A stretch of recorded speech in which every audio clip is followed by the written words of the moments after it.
Matt Gaetz, not a good dude. Who knew? Biden may be the first president to do something more than just oppose the death penalty. You're going to see family this week, and we are here to prepare you for it. We will give you a strategy. We're going to work through the prompts that you gave us, the things that you think are going to come up at your holiday gathering with family, and prepare you to respond.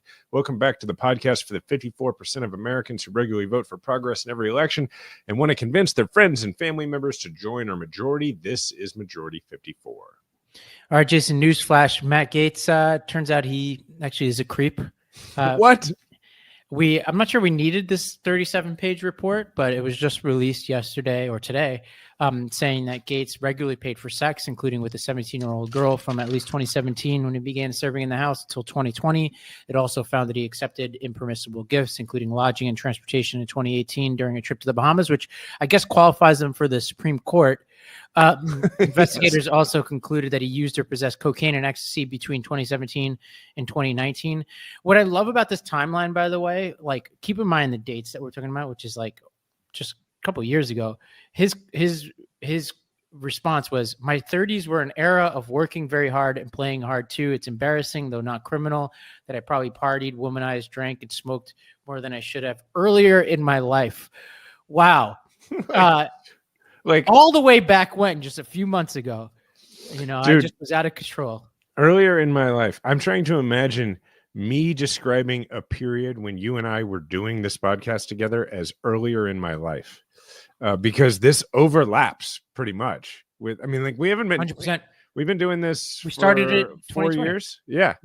I mean, and I wouldn't describe, those first few episodes. Those crazy years, youthful indiscretions.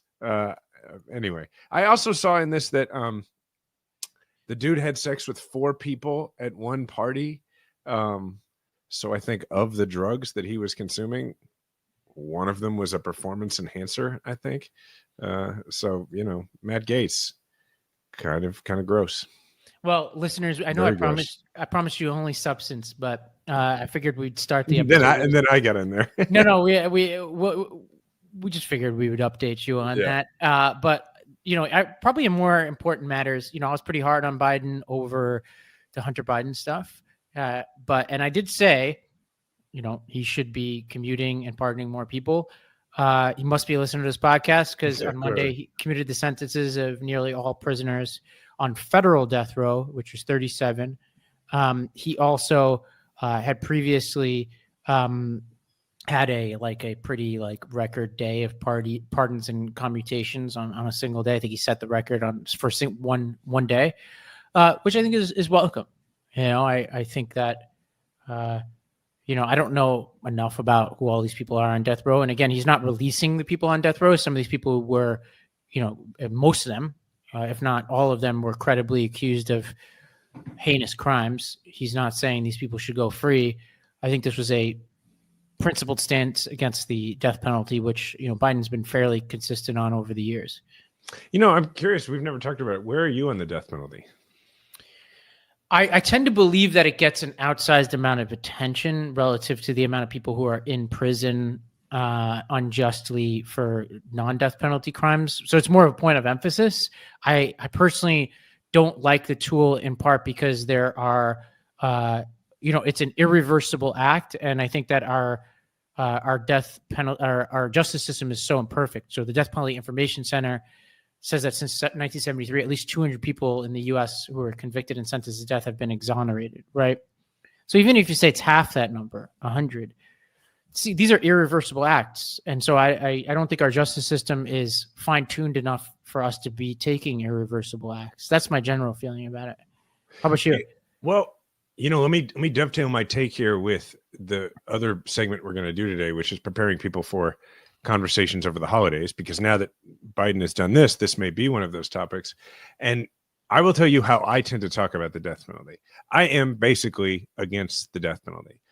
But what I find interesting about this is that what Biden has said here is that, he wants to basically end the death penalty at the federal level. It would stand to reason that he therefore would want to end the death penalty, nationally at the state level as well, but he's not empowered to do that.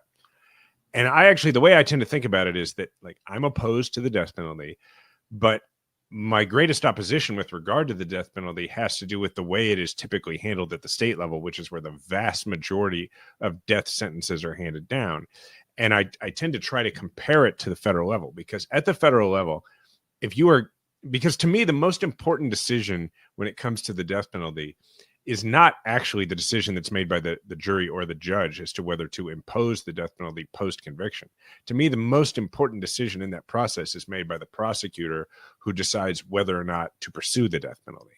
And at the federal level, in order to do that, it starts with a U.S. attorney who's appointed by the president and confirmed by the Senate. I think U.S. attorneys are confirmed. Yeah, they're confirmed by the Senate. So a U.S. attorney then has to take it up the chain of command, the Department of Justice. And I believe it is the policy, or at least has been, that all the way up to the U.S. Attorney General has to approve pursuing the death penalty in a case.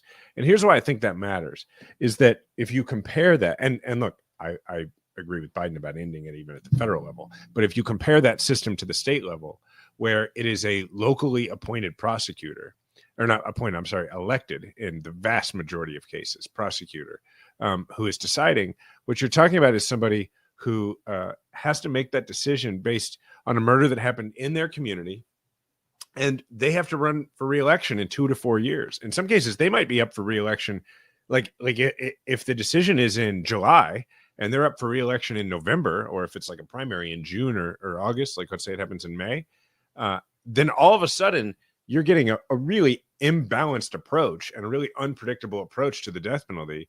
And it's a huge incentive for people to pursue it for political reasons.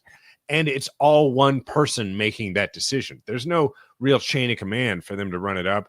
There's only one person who has to put their political career and reputation on it, as opposed to at the federal level, you presumably have to have such a rock solid belief in the guilt of the person and the warranting of the death penalty, to where you have to have somebody all the way up to the U.S. Attorney General has to stake their reputation on it. And it's just done so willy-nilly at the state level that's why I think it's wrong. And it's why I believe you get far too many instances. One would be too many of people being exonerated after being sentenced to death. Yeah, I think like with the death penalty, it's like it's been this thing that's been in the national conversation for so long. You remember like 1988, Dukakis was asked whether he would seek the death penalty if somebody like committed some heinous crime against his wife, and it was viewed as a famous flub because he said he wouldn't. And he gave a very dispassionate answer. Right. What I would have said in that moment was, of course I would want to kill that person, but that's why I shouldn't be on that jury. Right. But it's like, but I do think as like notable as this is, I always worry that these things get so much oxygen, and then there are all sorts of questions about our criminal justice system that just aren't elevated enough. Like a good example is just prosecutorial discretion and the sort of culture and ethics of prosecutors. I had a drinks recently with a friend of mine who's a fellow Bills fan who was a Trump appointed prosecutor. He wasn't like very high up within the DOJ, like he wasn't in Trump circles, but he's like a Federalist Society guy who I've known really well since law school.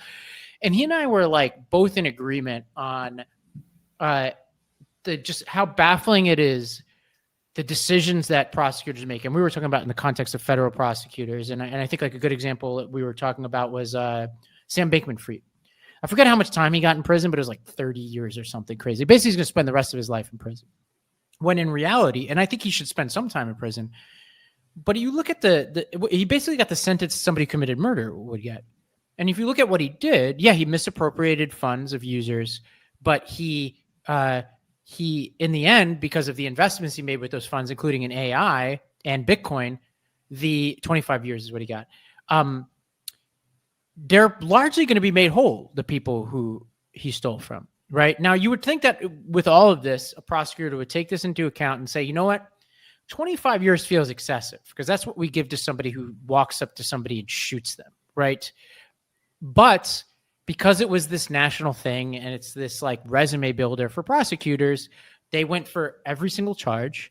And because it was like a sensational story, the judges stuck it to him. And I'm like, that seems a bit off. And I feel like, and that's like just a famous example, but I feel like all over the country, and he's just, one powerful person. There are plenty of powerless people who just get stuck in the system. Prosecutors like to go for, they go for the jugular, and there's not like an ethics of restraint within these offices or proportionality. I wish we had more of a conversation about that.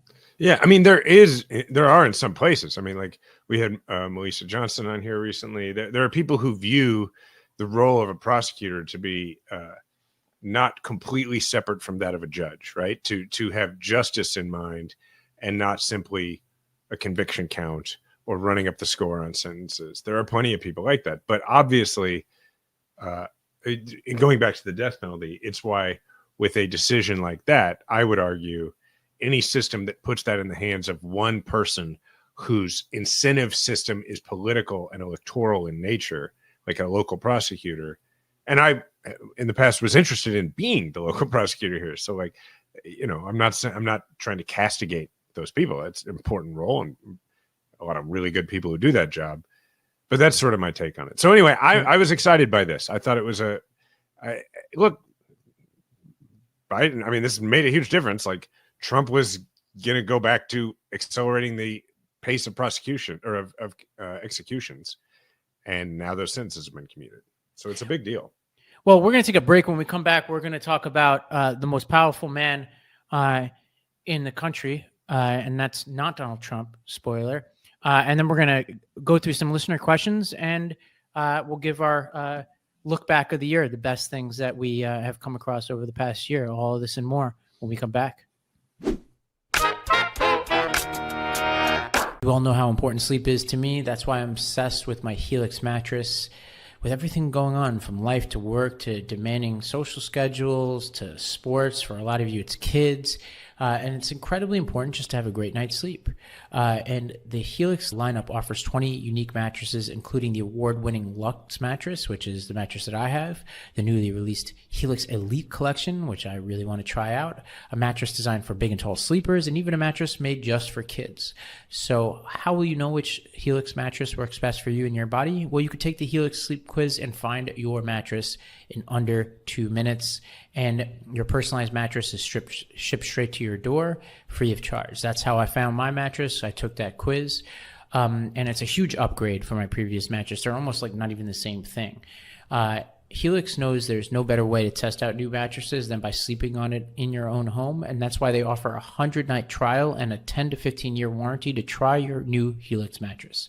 Helix has also been awarded the #1 mattress pick by GQ and Wired magazine. It's even recommended by multiple leading chiropractors and doctors of sleep medicine as a go-to solution for improving your sleep. And Helix is 20% off and 2 free pillows for all mattress orders. You can go to helixsleep.com/majority. That's helixsleep.com/majority. This is their best offer yet, and it won't last long. With Helix, better sleep starts now. Are you interested in having hair that grows faster, stronger, and longer, having visibly thicker volume, experiencing noticeably less shedding? All of this is possible with Nutrafol.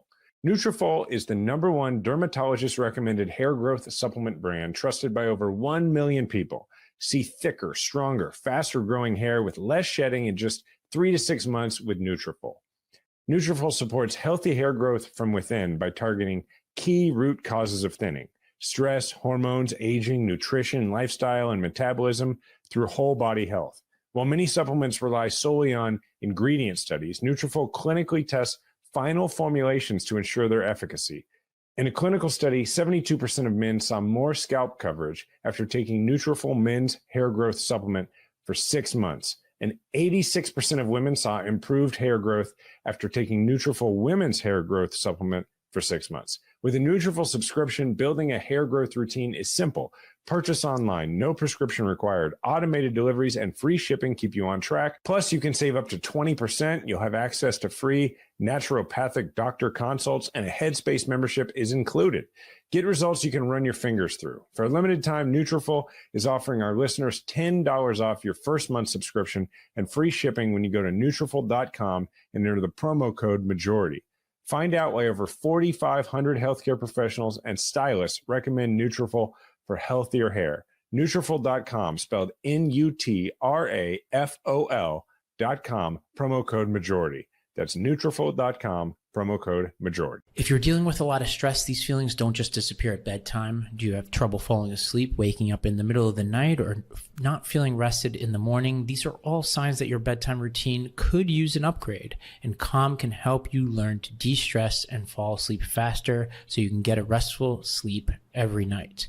And Calm knows that everyone faces unique challenges in their daily lives, and mental health isn't just a one-size-fits-all solution, and that's why Calm offers a wide range of content to help you navigate life's ups and downs, with programs like meditations to help you work through anxiety and stress, boost your focus, build healthier habits, and take better care of your physical well-being. They have sleep stories, sleep meditations, and calming music that will help you drift to restful sleep quickly and naturally. They have grounding exercises if you're feeling overwhelmed. These are short guided sessions that use sensation, movement, and breath work to help you relax and reset.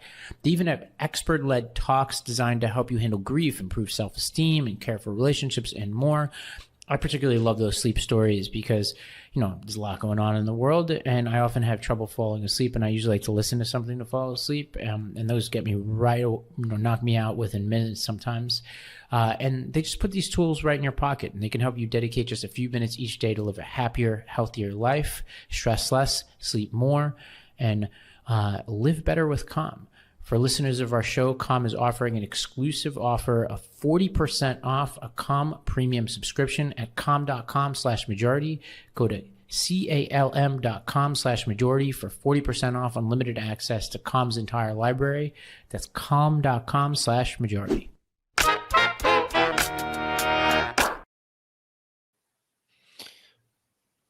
Listener questions. Well, so you posted on Blue Sky. Yeah, by the way, are you on there too now? Not yet. Okay. I'll get on there at some point. Well, I'm on Blue Sky now. I went ahead and did it, and it's nice. It's like Twitter when it started. Are there a lot of people on there? Yeah, there's a fair amount. I have like 100,000 followers on there already. Oh man! So must be some people there. Well, let's go through the questions that you were asked, Jason. You got a bunch of them, and we selected a few. This is to set the stage here. We just sort of put out there that, hey, look, we know you're going to see your family members around the holidays. Maybe some of them are going to try and start debates with you or want to debate with you.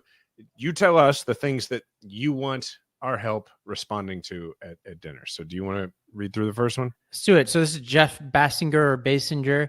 How do I crush them? Good start.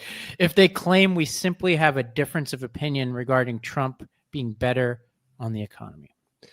Okay, here's what I think we should start with here, Ravi. I think we should, you do this once every year or once every couple of years, but it's good to have a refresher. You sort of have a nice, we kind of tag team it, a sort of a nice primer on how we feel it is to approach these conversations. So I think Jeff's question here is a good start. You want to maybe start with your thinking about, how to approach these conversations. Then I'll kind of talk about the persuasion aspect of it. Yeah, I think the first question is, why do you want to crush them? Why is that your goal? Is it just for sport or whatever? That's a good reason, honestly. If you just like to debate people and win, great. But I wouldn't feel the need to do it. I think second of all, I tend to go about these the similar way, which is you kind of ask more questions to kind of set up what it is you want, right? So I would talk to somebody who's like, Trump is better. I'd be like, well, okay, well, when you say he's better, like what's an indication of what it would mean to be better? Like GDP, cool. Employment, cool. Wealth accumulation, yada, yada, yada. And then you could do two things. One is you could be forward looking and say, all right, well, let's pay attention to these numbers moving forward. Stock market performance, whatever. And I'm going to hold you to it. I'm going to put it in my notes app in my phone. And when I see you at Thanksgiving and Christmas, we'll come back to it. The other thing you could do is if you really want to quote unquote own them, and this is like a sport to you, is know what those numbers are looking back. So you could set them up and be like, okay, what matters to you? Is it GDP? Is it yada, yada, yada? And you know what the right answers are because you've looked it up and you're like, well, did you know blank?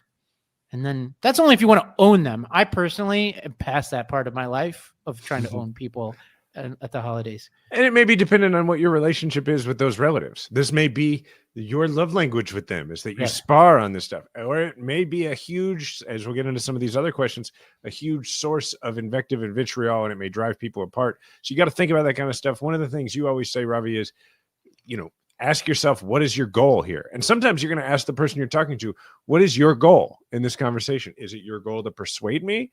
Is it your goal just to brag about this? Is it your goal to persuade the other people here? And so I think that's an important thing for us to ask ourselves. What is your approach here?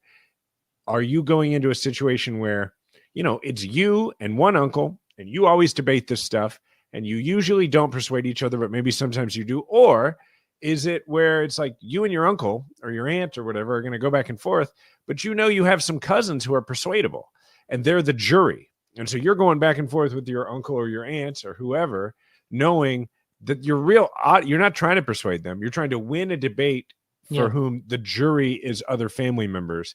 Well, that can be fine too. But it's really important to know what your goal is, because it helps you define your approach. Yeah. And the thing is, whenever it's a one-on-one debate, nobody's around, nobody wins, because nobody's going to be like, you know what? You actually won this debate against me. Right. Yeah. You're not going to get that satisfaction. It's never coming. I always say you will not have a few good men moment. You won't have I ordered the code red. It's not going to happen. And actually, most of the time, the jury of sorts, your family members, are just turned off by anybody debating politics. So it depends on what your family is. All right, let's go to sketchy character on Blue Sky. That's the actual name. Trump isn't going to push any further on abortion or reproductive health issues, so stop making things up. So they're saying this is what a family member would say. My quick response to this one is, again, this is about predicting, right? So there will be things that happen, right? So I think part of what your job is to just establish a record. So to be like, so what you're saying, Uncle Larry, is Trump is not going to do anything further on abortion. So does that mean he's not going to appoint any Supreme Court justices? Right? Because that's the primary vehicle through which abortion policy is set in America.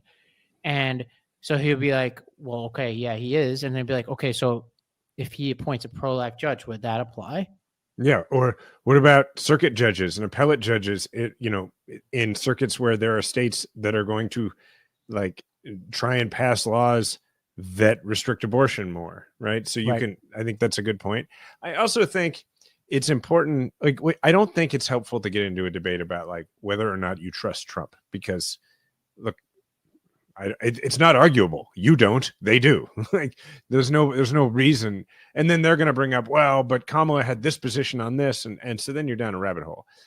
I think this is a good example of what is true in most of these discussions, most of these debates, is to personalize it and to not, and I'm a broken record. People have heard me say this a lot, but if you are saying the same things that they could hear said by a talking head on CNN or MSNBC, or by turning on C-SPAN and watching what people are saying on the floor of Congress, then you're not really doing anything. You're not advancing it. But you have the advantage of, these are your family members. Whether compulsively or voluntarily, they have come to dinner with you at the holidays. And as a result, they have consented to some sort of familial and presumptively loving relationship with you. And as a result, they at least have to make a show of caring about how you feel about things. So that means if you are saying, well, abortion was this level under Democrats and this level under Republicans, that's not what I'm talking about. But if you are saying, well, we have a cousin, you and I, who we have, and she lives in this state, and this is what I'm worried about, or I have a daughter, or whatever, then it's much harder for that to become a vitriolic discussion. It still could be. You risk that it could get worse. But if you are doing it in a way that is not like, how dare you put them in danger, but instead is like, I will just tell you what I'm worried about and why it makes me concerned, then I think it's harder to respond with BS. Yeah. Well, let's go to Dr. Doofenshmirtz. These names are unbelievable.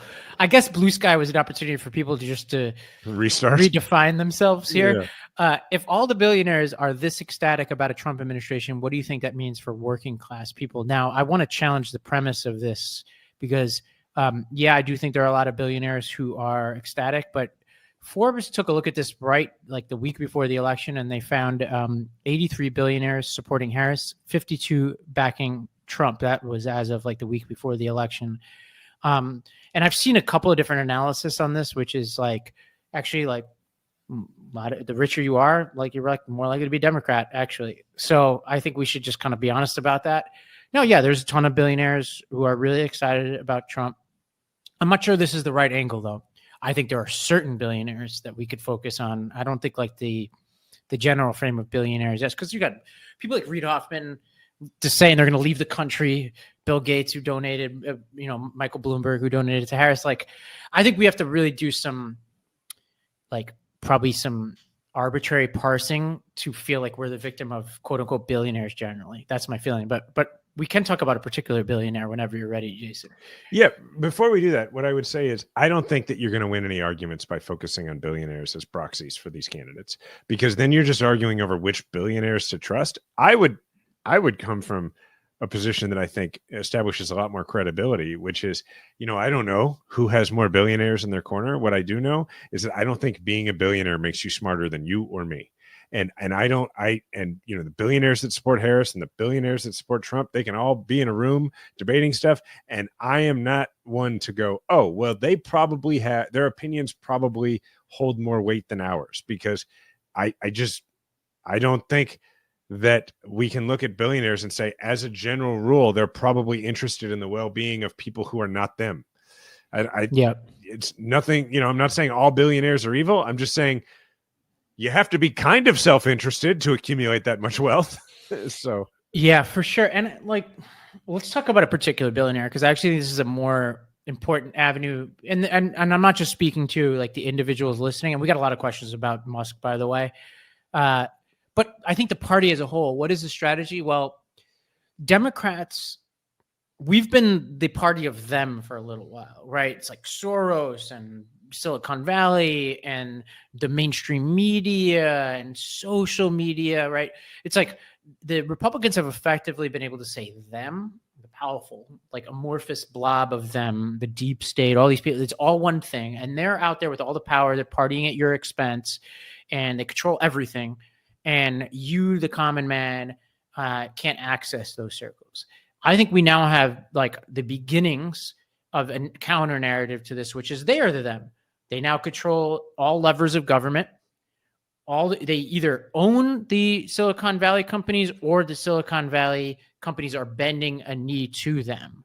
Whether it's Bezos dining with Trump, all these companies like OpenAI donating to the inauguration, Sundar Pichai of Google kissing Trump's ass, right? Mark Zuckerberg kissing his ass. Like, all these people are bending the knee. And then you obviously have the most glaring example of this in Elon Musk, who there has never been a billionaire who operates the way that Musk is operating right now. And this is, when I talked about after the election, there are certain things worth paying attention to more than others.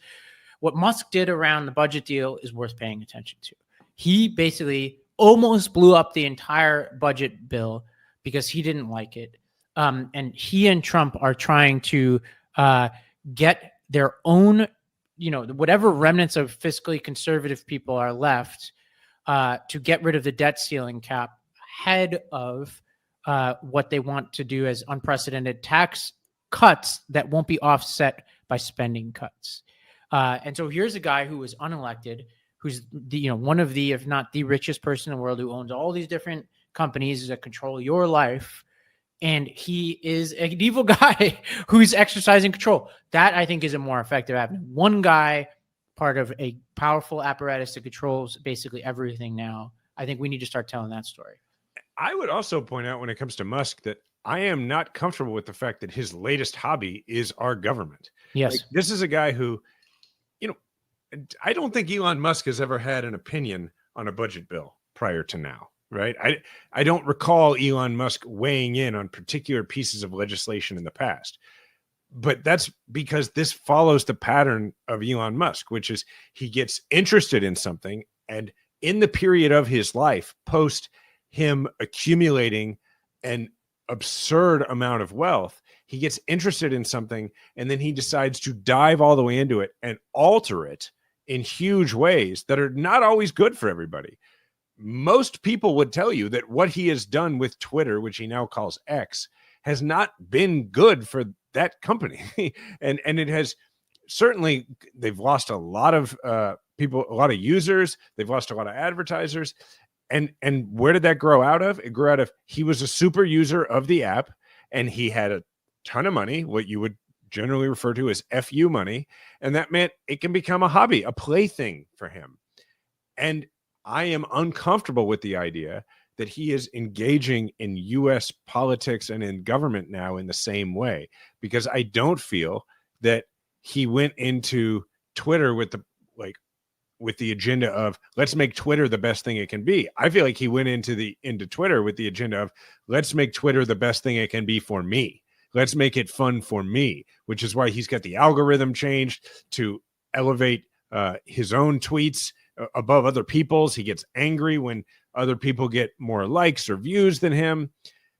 And I, as a result, am, to put it mildly, extremely skeptical of him now taking a similar passing and probably short-lived interest in what happens in the United States government.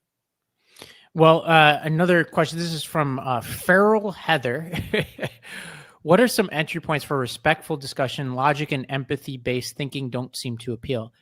Well, if those don't appeal, I don't know whether, like, if you're talking to, if logic or empathy don't work with them, I'm not sure you should be talking to them. But I think, one just quick idea, to the extent you want to talk to people about stuff, is I like broad-based questions of principle. Like, good examples are like, should character matter in our leaders, right? Kind of a general question, right? Like, take Trump and Biden and Harris out of it for a second and be like, the ability to tell the truth, to have a series of discernible principles that you believe in, like, are these things that generally matter? Or should we have age caps or term limits? Like, these are all kinds of things that, like, I think are a little bit more fun to debate in the abstract, and then you could apply them to the moment that we're in right now. But again, I don't know if, like, based on your standards, you should be having discussion with somebody if those things don't work on them. I was in a program once. It was called the Rodell Fellowship. It was at the Aspen Institute. And it was, I'm getting around to this question. It was a really cool program. It's how I met Stacey Abrams. This was Spencer Ackerman, right? Or Spencer Cox. Cox, yeah. Spencer Cox from Utah. And a bunch of other really great people. And this was like over 10 years ago that I was in it. And I became very close friends with a lot of them, including Stacey and Spencer. And the reason that and for other context, the way this program works is they identify 12 up-and-coming Republicans and 12 up-and-coming Democrats, like just before the rest of the country really knows who they are. So statewide officials, legislative leaders, mayors, people like that, who they think are going to be major actors on the national political stage, but just before the moment that they become that. And then they bring them for several different sessions, like weekends, week-long things, to the Aspen Institute, and you can't talk about modern day politics. And they facilitate these conversations that are about first principle things like what you're talking about. So we would read, texts of philosophy, like political philosophers from like 1,000 years ago, and then we'd talk about them. And it was literally, we were banned from discussing, until like the last weekend of it, we couldn't talk about current events. And we built these great friendships. And the whole concept of it is that what Rodell wants to do is create real, lasting, trusting relationships across the political aisle that can be used later in life. And it has done a lot of good. There's a lot of people. I think Kamala Harris was a Rodell. There's a lot of people have been in the program, like before anybody knew who they were. And so to your point, like if you can find broader topics, like we did things like we read Martin Luther King Jr.'s letter from a Birmingham jail and then talked about it. I used to teach that to my students, by the way. Yeah, it's just, anybody who's listening to this who's never read it, just go read it. It's so thought-provoking. But my point is, or your point, I think, is a good one, which is find broader political but like philosophical topics and then use that. And then later you can reference that. Like when they talk about I don't know, like it doesn't even have to be deep philosophy, right? It could be stuff like you're talking about, like term limits and that kind of thing. And then you can reference it later and say, oh, well, you know how you and I agreed on that? I get there because I am worried about the corruption of the campaign finance system that you said you're not worried about. Like you can create it as an anchor point for later. Yeah, and you have to be willing also to kind of shift your perspective on things. Like if you're going down to first principles, right? Maybe you discover something that shifts the way you think about something, and you have to be open to that. Otherwise, it's why even do the exercise? All right. A name I can't pronounce asked, and we got a lot of questions on this topic. Question on tariffs, because I have a feeling that many will need a remedial explanation on just what they are and what they mean, because I talk so much that people think other countries will pay and not the end user. Okay. I did an episode of the Lost Debate on this, so people can go listen to it. It's like an hour-long tariff explainer with this was like a right-leaning scholar who opposes tariffs. So he's like kind of like what the old conservative free marketers used to think about tariffs, but he's really, really knowledgeable. He's like an economic historian. And I think there are two ways to tackle this. One is like, what are tariffs? What historically have they been about? And what you will get in that episode, and the Cliff Notes version, is typically what tariffs was a revenue generator in the country before there were income taxes. And actually, we have an income tax in part because of all the corruption that tariffs bred. Because what happened then, which is a big risk now, is that, and actually, we owe actually tariffs. We owe lobbying to tariffs, because lobbyists basically came to Washington because they all wanted to exempt their industries from tariffs or create tariffs to protect their industries, depending on what industry they were in. And I think that's point number one. If you oppose tariffs, is to be like, they were corrupt then, they are going to be corrupt now. You could see it even now in Trump. Like, is there any question that he's going to be, picking winners and losers for tariffs? Two is that there is a tension between having tariffs and wanting to decrease inflation, right? Like, just by the mechanism, I don't think if you're listening to this, you need me to explain to you that. So if Trump ran on the promise of decreasing prices, there is a real tension between that and erecting tariffs. But I think the most important thing to think about here is I'm not sure you should reflexively oppose tariffs. I personally don't like tariffs, never have liked tariffs, generally speaking, but it's not like this has always been a right-left issue in the way it is right now. Like, people on the left have typically been more warm to tariffs, in part because of real progressive values, the existence of sweatshops in other countries, the existence of coercion in other countries, the existence of unfair trade practices in places like China, just like the need to create like a domestic, civic, and economic glue where the factory in your town like is employing the people in your town, and like where the jobs are staying local and all this. Like Sherrod Brown, like if you listen to the way he's talked about this, it's been I would imagine much warmer on tariffs than say Barack Obama was. So I think like this gets to first principles. Just because Trump is full of shit on this and doesn't represent your view on this, I wouldn't automatically become like an American Enterprise Institute free marketeer overnight on these issues, because there's plenty of reasons to actually support some versions of tariffs, in my opinion. I'm not one of them, but I think there's plenty of reasons to support it. Well, tariffs at their heart are government regulation of trade, right? Like it is an attempt to regulate trade to the advantage of your country. And that is why typically so many trade unions, for instance, have been in favor of either tariffs or at least some sort of what people have referred to as protectionism. And so, yeah, I agree with you. You shouldn't jump to the conclusion of opposing tariffs. For instance, there were tariffs put in by the Trump administration that the Biden administration did not get rid of. A lot of them. A lot of them. So I think what I would do when this topic comes up is I would talk about it as, okay, what do you want to achieve with tariffs, right? Because like tariffs is not a binary choice. It's not for or against tariffs. Like it's just like a tax, or a regulation. Like I don't know a lot of Democrats who just argue we need more regulation or we need more tax. Like we believe things like we should more heavily regulate, the firearm industry. We should more heavily tax billionaires, right?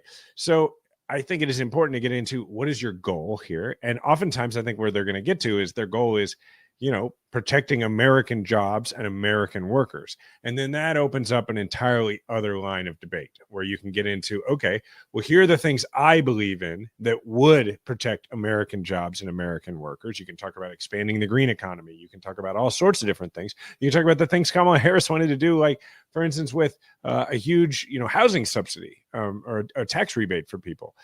You can get into those things. You can get in. My advice is get as fast as possible into trickle down economics, because that's really what Trump's entire tax policy is, and the entire Republican tax policy. And I would just use it as a lane to get into, okay, I'm with you. We should be focused on American jobs and working people and making it easier. And rather than have a debate about whether tariffs writ large do that, talk about what you believe in as far as economic policy to do that. Yeah, it's one of those things also, like, you can't control. Trump is going to be the next president, right? So you have to frame your own thinking on it. And what I try to do is say, well, I can't control anymore whether Trump is going to be president or not. And I try to get myself as curious as possible about as much of what is about to come, instead of just being freaked out, which of course I am in many ways.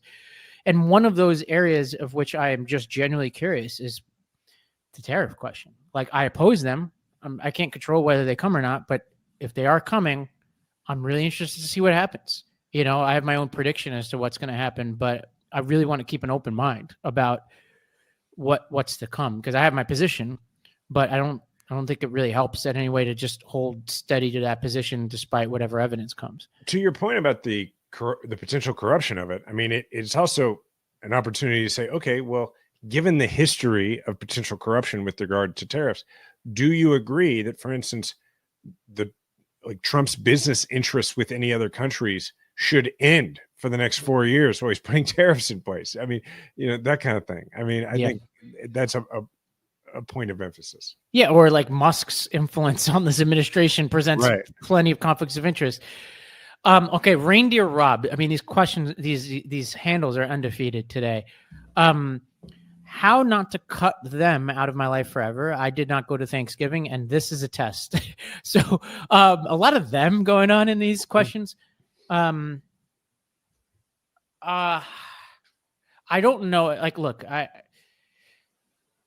sometimes it's okay to cut people out of your life. Depending on what the them is and what they did. But I have a thought on this. Yeah, I think you need to have a toxicity scale in your mind, and I think that it just depends. If you are a person who, if they have opposing political views to you, and those opposing and they are I know this guy. I don't know him real well, but I know this guy who I know him through an activity that I do, and so I see this guy like once or twice a year, and this individual, every time I see them, has on either a hat or a shirt or both that says Trump something on it. And that is a person who, what they're putting out there in the world is, if you want to talk to me, this is what we are going to talk about. All right. So as a result, that is a person who is in this social group that I'm a part of that I don't really engage with, because I'm like, I don't see how we're going to get anywhere. If every time I see this person, he's wearing that part of his personality literally on his sleeve and is saying, this is my personality. Well, that's probably, he may not be a toxic person at all. And I have mutual friends and he may not be, but it's like, we're probably not going to get anywhere. Right. But if it is a person who just holds completely opposite political views to you, but they can compartmentalize that and do compartmentalize those views from the rest of their life, well, maybe that's not a toxic relationship for you. Maybe it is a pre-existing important relationship for you. And I think these are the things that if you simply know that they voted a certain way, this is just me talking, other people don't agree. If I simply know that a person voted differently than me, that is not a high enough bar for me to cut that person out of my life if it is someone I have otherwise found valuable to be in my life. Well, we're going to take a break, and when we come back, we're going to give our bests of the year and potentially make some predictions, because we were spot on, obviously, about what happened over the past year. All of this and more when we come back. Forget everything you know about fasting. Prolon by L Nutra is the only patented fasting mimicking diet that combines the benefits of prolonged fasting with a science-backed nutrition plan so that you can hit your health and weight loss goals without actually having to give up all the food. Introducing Prolon, a revolutionary plant-based nutrition program that nourishes the body while making cells believe they're fasting. Researched and developed for decades at the University of Southern California Longevity Institute and backed by leading U.S. medical centers, Prolon helps promote healthy blood sugar, support cardiovascular health, and reduce abdominal fat. But Prolon isn't a diet.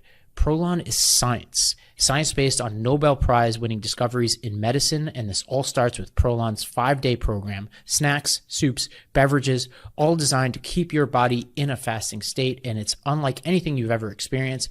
I did the 5-day program, and I feel so much better. Prolon really isn't like any other diet I've tried because it's not a diet. It's truly science. And it was so convenient. They sent me everything I needed all in one box. It was amazing. And it's no wonder why thousands of doctors now recommend Prolon to support healthy blood sugar and cardiovascular health. Right now, Prolon is offering Majority 54 listeners 15% off their 5-day nutrition program. Go to prolonlife.com/majority54. That's Prolon, PROLON, life.com/majority54 for the special offer. That's prolonlife.com/majority54. Golden Nugget Online Casino invites you to turn the cold gold. Transform your winter moments into winning ones with all your favorite slots like Icy Wilds and more, plus other casino games. And now you can enjoy special seasonal rewards all winter long. Whether you're spinning reels or doubling down, make this a season to celebrate. New players use code MAJORITY and have your first deposit matched up to $1,000 in casino bonus funds. Just opt in and make a minimum deposit of just $5 or more today on Golden Nugget Online Casino and complete the playthrough requirement.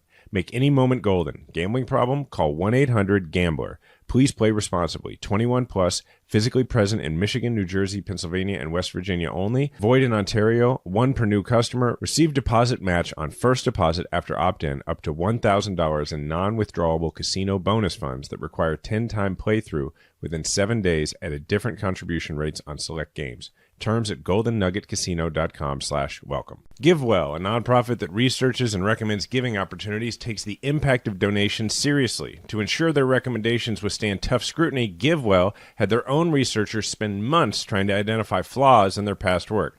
They then publish their findings, mistakes and all, for any donors to use for their giving.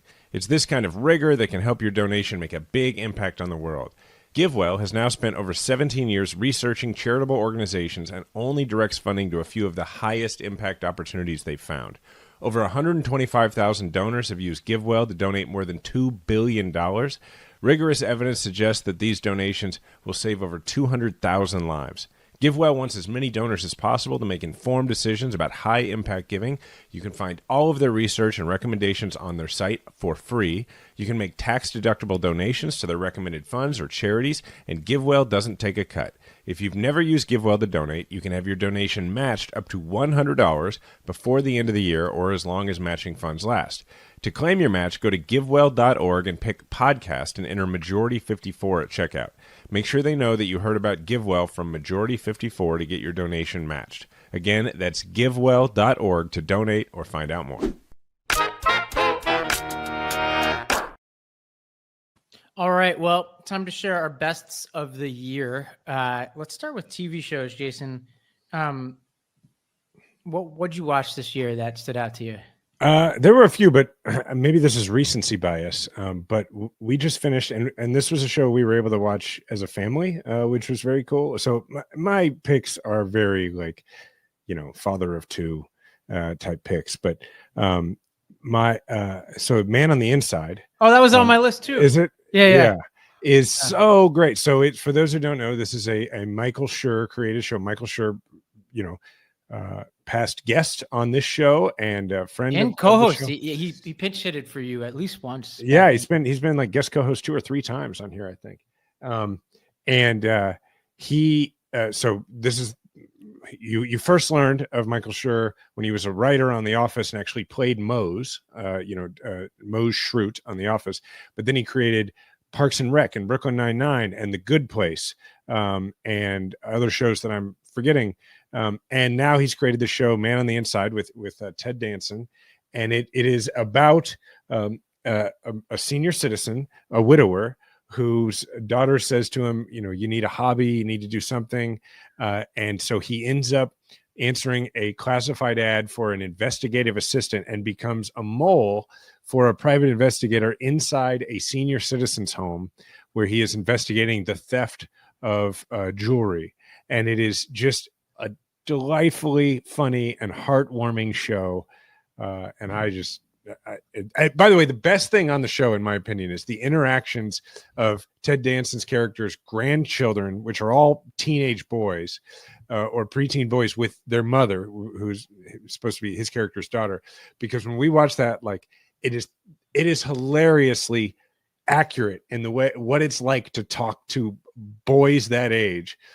And True even thinks it's funny. And at one point I texted Mike, sure, and I was like, the best part of this show are the few instances where they interact with the boys that age. And Mike has kids that age, and he was like, I wrote it, and those are my favorite parts of the show. Like, it is so great. So anyway, you go ahead. 100% was like, yeah, that was a big one for me. I totally agree. And it's on Netflix.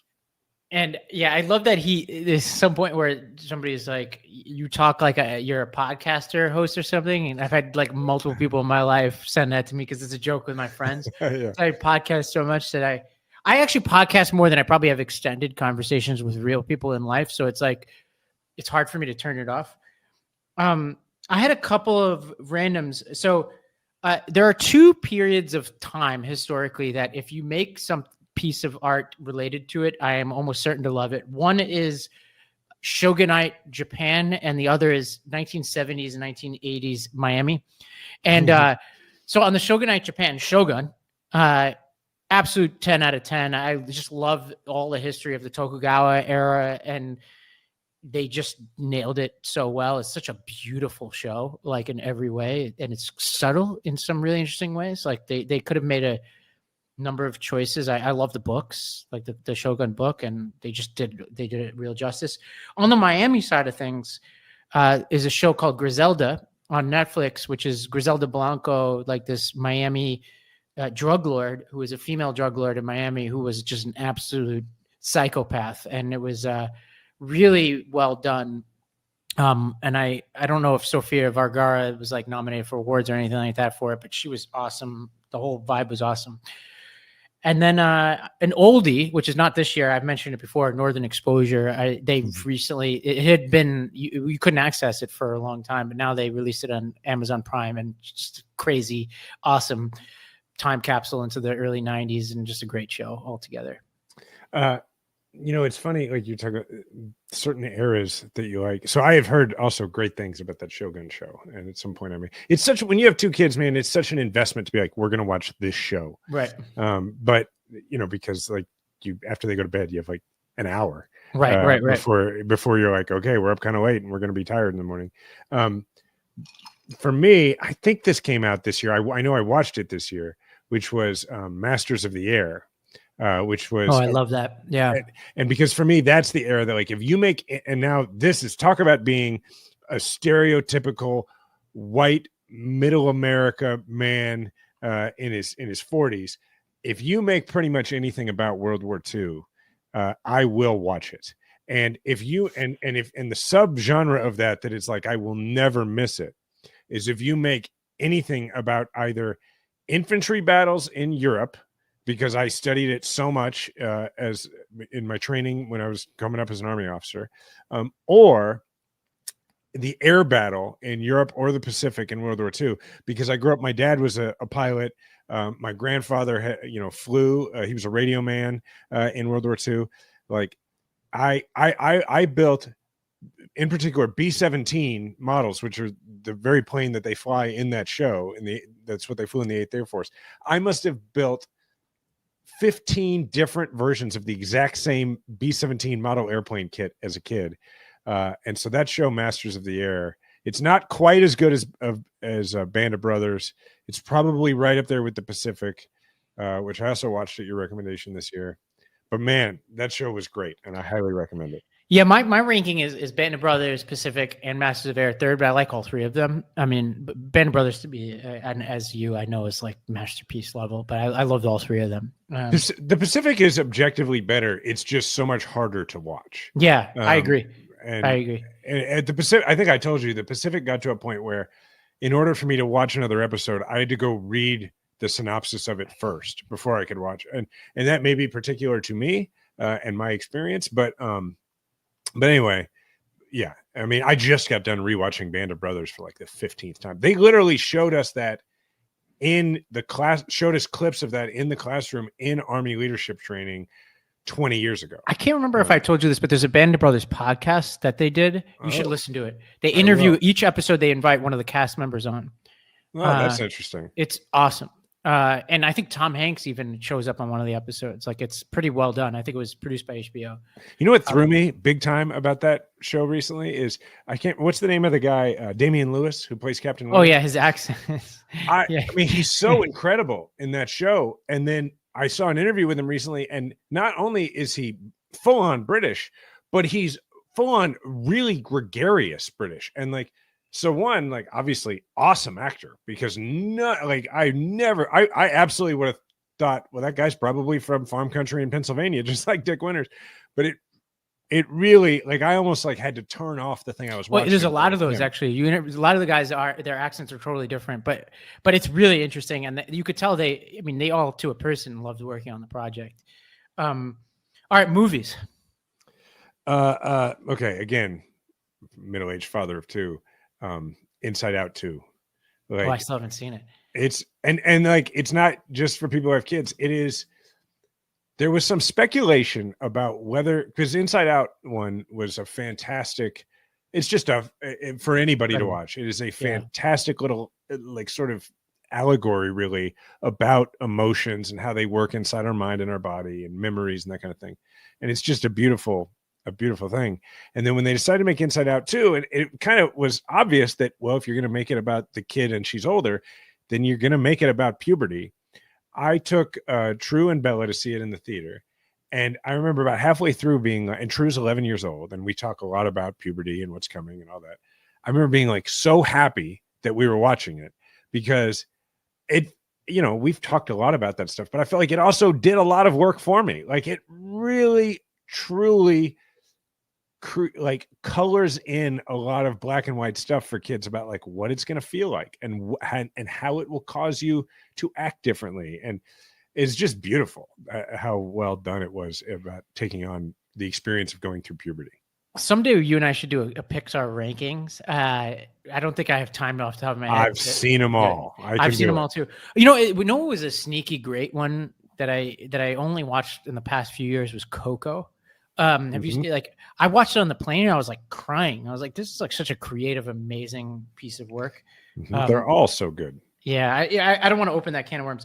All right. For me, so Dune 2, I thought was outrageous. Like, in the opening scene of Dune 2 is like this, it's just a crazy action sequence involving like these like sand dunes where the bad guys are like elevating and then they're going after the main characters. And it's like one of the most captivating opening scenes in a movie I've seen.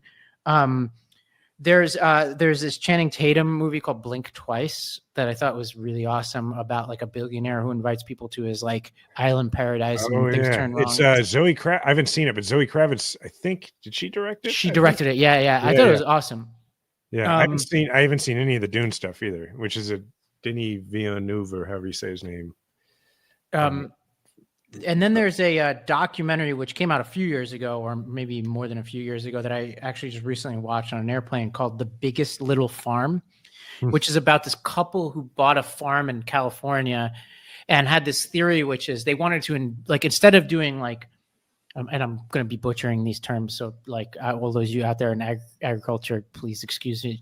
But instead of like being highly specialized, this plot of land is going to be for this particular crop, and basically there's like a monotony to modern day farming.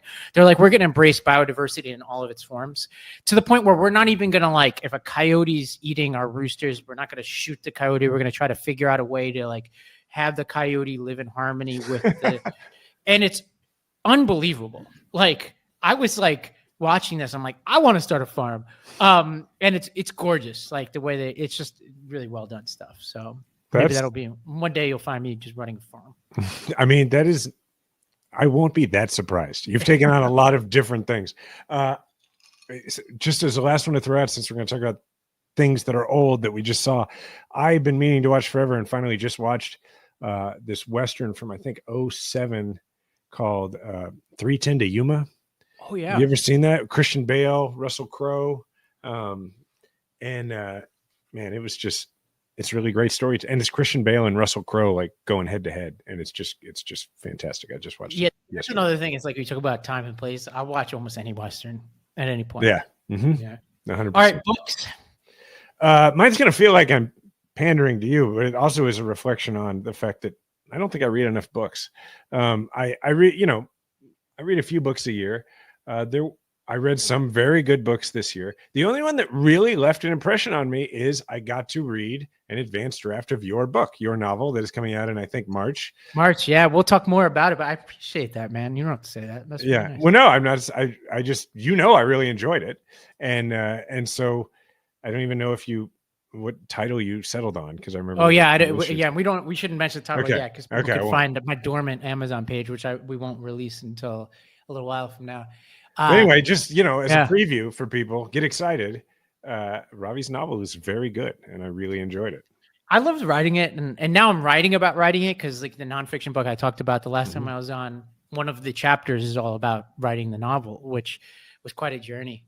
I really appreciate that. Well, I had a couple of books that I really loved this year. One is called The Notebook, A History of Thinking on Paper. And this is a book all about notebooks. And it goes back to like Da Vinci and Florentine era. Like the notebook was like a really important like skill set, right? Like writing a notebook. And back then, because you couldn't like just copy paste, you would basically like read a book and you'd rewrite the whole book in your note or rewrite parts of it. And that's just how knowledge was transferred. And it goes all the way through that to like modern era uses of notebooks. It's a great like low lift intellectual like read. It's like just a very pleasurable read, and it's a good companion to it is the Da Vinci Ken Burns series. I think it's 3 parts or 2 parts that just came out on PBS, because there's a section on Da Vinci in the book, but then there's like the Burns Da Vinci stuff. And Da Vinci was like there's a person who's like mastered the art of notebooks. It's Da Vinci who used to write from right to left in mirror script, because he didn't want to, because he was a left-handed person who didn't want to smudge on the paper. So his notebooks are actually really hard to read, even if you can read whatever version of Italian or whatever Latin that he was writing in. So that's one. Second is Led Zeppelin biography by this guy, Bob Spitz, who's written, Dylan's biography, like Julia Child, just like the Beatles. He's now doing Rolling Stones. He's like a badass. He came on my pod and we talked about the Zeppelin biography, but if you like Zeppelin, you should read that book. It's pretty amazing. And then Gene, I finally read Gene by Mukherjee, the science writer. I'd like read parts of it before, but I read it start to finish this year. It's awesome if you're a science nerd. So what is it? What is Gene? Oh, it's called Gene. It's all just about the like history of genetics, and it's crazy how much has happened just in the past 50 years. Like, like what it meant to be a scientific expert 50 years ago versus today. It's like wild, but yeah. All right. Predictions. You go first. I'll go first. It was a wide open category, but I took it to mean political, because that's what our show is. First, I have one that is vague and one that is more specific. My vague one is, I would just say that I'm very interested in watching the continued political realignment that it seems to be happening right now. And I think that will have results like more Democrats taking atypical positions, but more importantly, taking atypical Democratic positions and not necessarily getting castigated by the party for it. So I think we're going to see, now they may not be on major cornerstone issues, but I just think you're going to see a greater tolerance within the party as there is an inherent need to build a bigger tent, which I, for the record, think is the correct response to losing a presidential election. And then my more specific one, which is just more of a fun one, is I think that 2025 or at the latest 2026 will represent the end of the Nancy Mace story arc in our politics. And for those who are not familiar with Nancy Mace, she is a Republican congresswoman from, I believe, South Carolina, who has made quite a journey from a supposedly moderate, particularly on the issue of choice, member of Congress who took real issue with a lot of things Trump, to a culture warrior who's also really eccentric and kind of odd. And so it just seems to me that that story is reaching sort of the, like, it's getting to where if she continues, it's got to jump the shark in some way. So my more specific, in order to actually say something I can be held accountable for, my specific prediction is, and I have no insider information on this, it just feels like where things are heading. I don't think we see Nancy Mace run for re-election in 2026 for one reason or another. I don't know if my prediction is going to be political as much as... It's okay. It doesn't have to be. I think that I have a feeling that we're entering some kind of recession-like territory. And for folks who, I think, like, there are like hardcore reasons why, like if you look at price to earnings ratios, like we're well beyond like 65 times earnings that 89 Japan had. It's like record territory in terms of like froth within the market. There's also like so many potentially destabilizing forces on the horizon. Tariffs, as we mentioned, is one of them. Just like it's a combination of Trump, but more than Trump, it's like there is just hype everywhere. And they're all, there are all kinds of things that one could reasonably assume are bubbles, like AI, for example, and AI stocks. Now, and remember, bubble doesn't mean it's all hype and no substance. Like there was the dot-com bubble of 2000, which preceded both a crash and then like the ascendance of the internet as we know it. It just meant that it was overhyped relative to the earnings people were expecting in the short term. And I think AI feels like that to me right now. The whole crypto space, I don't claim, I mean, we've done a decent amount, I've done a bunch on it, but I don't claim to know enough about it, nor do I think most of the crypto experts know anything about it. But it's like, it's just too speculative to me. It feels like there's just too much speculative stuff happening generally within the market when you combine with all the risk of Trump and just the way that cycles work. Just feels very destabilizing to me right now. I hope I'm wrong. I don't want a recession, obviously, but it just feels that way to me. Well, that's a prediction. I mean, we both made predictions that we can go back and, scorekeepers can say whether we were right or wrong. All right. Everybody, thank you so much for listening. Please do leave a 5-star review. I know we say it every show, but seriously, we're coming to the end of the year. If you've been enjoying this show, leave a 5-star review. It algorithmically, it helps other people find the show. Feel free to leave a comment. Let us know how you think we're doing. We've been doing some sort of different stuff lately. If you like it or don't like it, let us know. Thank you to the Meidas Mighty. You can find Ravi and myself on social. I'm at Jason Kander. He's at Ravi M. Gupta. Remember, we all have a platform. Make sure to use yours.